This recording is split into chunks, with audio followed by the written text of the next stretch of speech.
A blessing in disguise. During the Spanish Inquisition in the 1400s, many Spaniards fled to Spain to start a new life in Mexico. One such man was Father Taco Lopez. He was a priest and a healer in the small town of Juarez, Mexico. It took him 10 years to build his church there.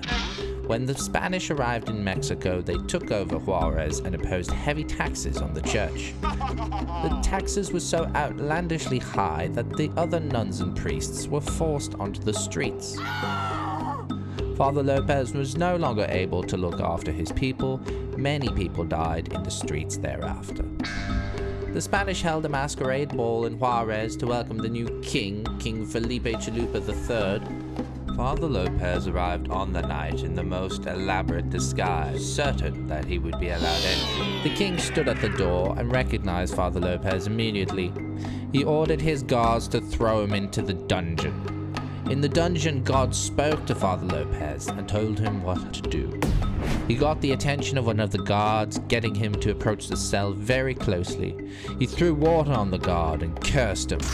If he wasn't released, then the guard's whole family would be burnt alive.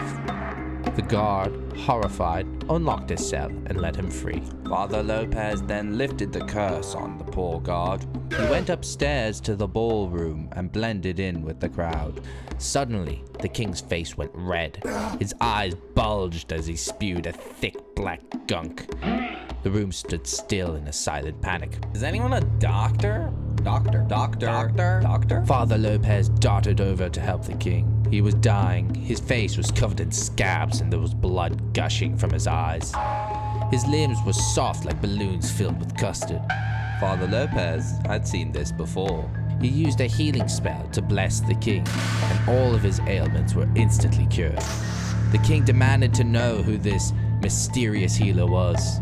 He promised his savior anything. Father Lopez proudly took off his mask and asked the king for only one thing: no taxes on the church. And that, my friends, is the story of the first blessing in disguise.